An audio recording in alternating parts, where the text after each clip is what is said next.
So it took some effort even from my side to make that 2-month, 3-month project interesting so that I could work on it, rather than just write code and get paid, right?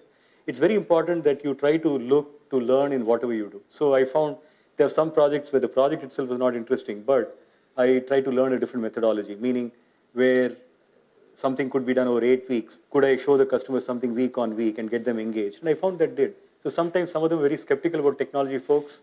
In some cases, even the project is forced on them by their superiors to say, hey, this is good. Let's get it done. But if you engage them, if you show them something periodically of value, you'll be surprised how you're able to generate interest. And I can assure you, even now, when I work with a team, one of the assets I feel I bring to the table with my experience over the years, and especially having worked studied in a place like, I can also be frank with you. How many of you are studying metallurgy here? Okay. Do you still have a subject called processing of ores and whatever it is? Or you don't? Iron and steel. Do you have it? Okay. That was one subject I really had difficulty getting myself motivated to study. And unfortunately, the professor was a very dignified person who put a lot of passion in it. He talked about specific experiences where, small changes in how carbon was introduced could radically, I found it extremely tedious, right? But somehow I think I found a way to get myself motivated and interested in it. I think it's just very important you be passionate about what you do. Because over the years, what I found is I have some friends who probably have made a good amount of money more than I have, but I don't think they're very interested in what they're doing. And if you're not interested in what you're doing, it shows very quickly. And then if your lack of interest shows, then very often people don't want to be around you either. You understand? So it acts as, how many of you have heard this phrase called crowdsourcing in social media? Right? Crowdsourcing is where you create a buzz about some product and people want to hear about, they want to talk about it, right? You can also create reverse crowdsourcing where you're not very interested in what you're doing, people don't feel bored engaging with you, and pretty soon you found nobody wants to work with you. You can also reverse it. So my take is, see, none of us knows what twists and turns life holds for all of us. I never thought, I would be working for one of the premier financial institutions supporting their e-commerce site, which is what I do right now. I have a fairly small team, but it's a chunk of the global team. I would never have thought I would be doing this 20 years ago. But I can assure you that I have enough to keep myself occupied. I have enough to keep my team occupied. And there are, problems you understand, problems you don't understand. So I think essentially what has kept me ticking is, even when I was in high school and studied calculus, or, when I came to IIT and learned about physics or materials or solid state physics, what motivated me was problem solving. And I think I had good teachers across the board who encouraged that.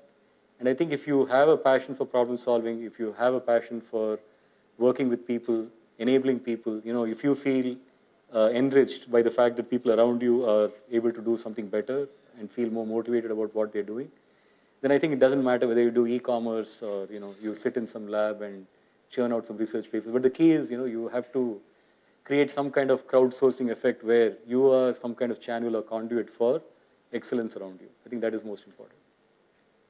So any other question? Whatever penetration we see of e-commerce in India lately has been in consumer durables. What do you see in terms of perishables like groceries and FMCG products?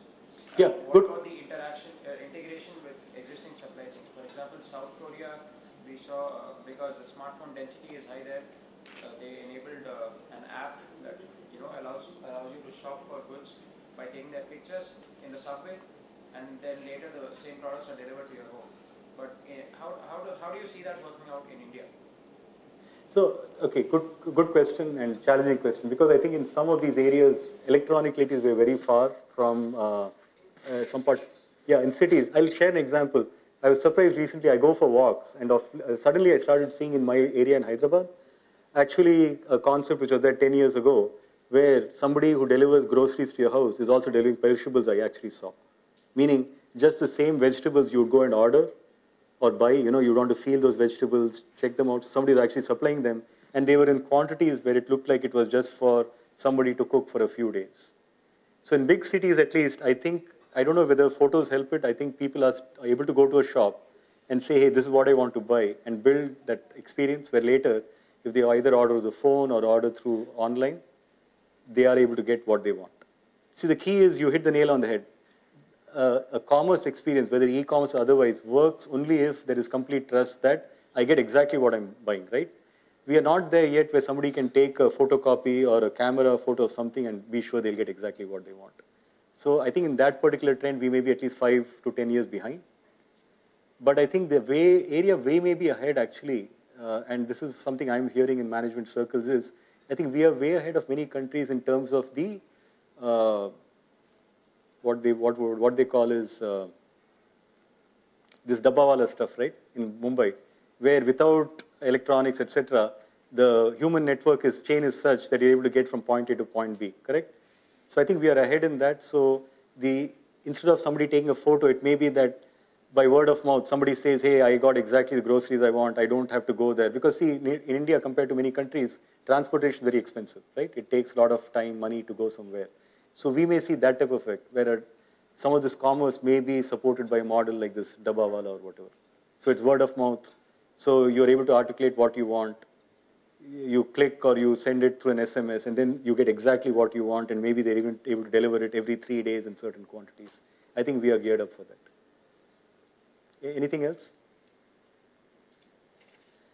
So again, thank you. You know, when I prepared this presentation, I was very panicky because I knew I was coming across in front of very smart people who, say 20 years ago, I never even typed on a screen and saw the results. You know, I actually typed on a word processor for the first time when I went to US at age in my 20s. So I knew I was speaking to a much more advanced audience, but I really want to thank you for your time and feel very proud of being in this institution. I was fortunate, like a couple of teachers whom I studied with are still here. I could meet them face to face. I think they really made a big difference in my career. And I can assure you, even now, either over a phone or when I go to meet a customer and come back, many people ask me how you're able to do it, because sometimes I don't know anything about the project even till the day before, and I have to figure out on the fly what to go and communicate. It is definitely the type of schooling system we have in India and the kind of college system you're going through, so please make the most of it. And I want to thank Professor here for giving me the opportunity. Thank you.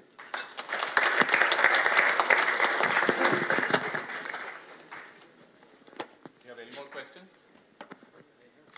Yeah.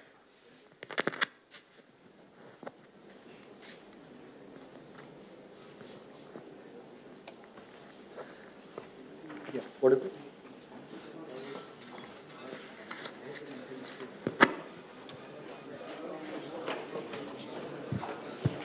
Exactly, because it's labor intensive.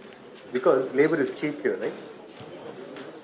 So that's why I'm saying we can compete in exactly the opposite way in US, because there they want to increase automation by reducing human labor, correct?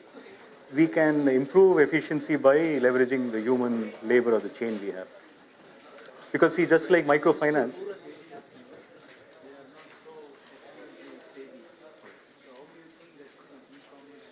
so that's where, as I mentioned, we may go more to a kiosk model, like where just like you're able to go and buy your train ticket and somebody types it in for you, if you have trust.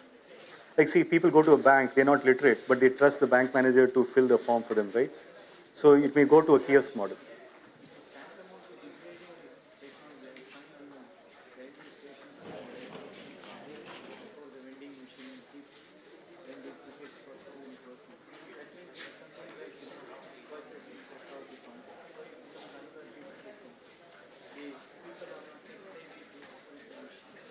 I agree.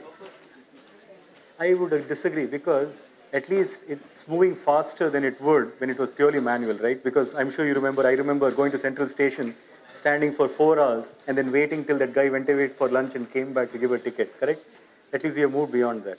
So I agree with you that we still don't have a tech-savvy enough audience in the rural areas, maybe 50% of the population, but we'll be able to take technology to them. And I think, as I said, we may have to go through different models. Like, kiosk is just one model. We may have to dumb the technology down to the audience. I agree with you. But I think that is not a loss, because the main point is the key here is you want to reduce the cost, whether it is in terms of time, availability, or somebody may not even have access, say for instance. Let's say there's a good student sitting somewhere in a place in the middle of nowhere, right? How does, say, if IIT, for instance, wants to enable information to reach, say, 200 such schools. I would say online commerce is such a channel where they'll be able to log in, find the right books, and either they are able to pay for it or there is a non-profit channel to pay and disseminate those books to those locations, correct? Now, if you have to have that done by one person rather than 200 people, I don't see a loss there. Because see, the part we may escape, because see, online commerce is actually misused also. I didn't want to get into in the bigger culture, but online commerce also is used heavily for gambling, for online games. You know, people get addicted to playing games. So many other factors, right? So not having a tech-savvy audience may actually save us from some of that. See, imagine those poor people who don't save money. They may find more channels to waste money, right? At least by not being tech-savvy, they are saved from it. So I think we may escape some of the problems that developed countries have.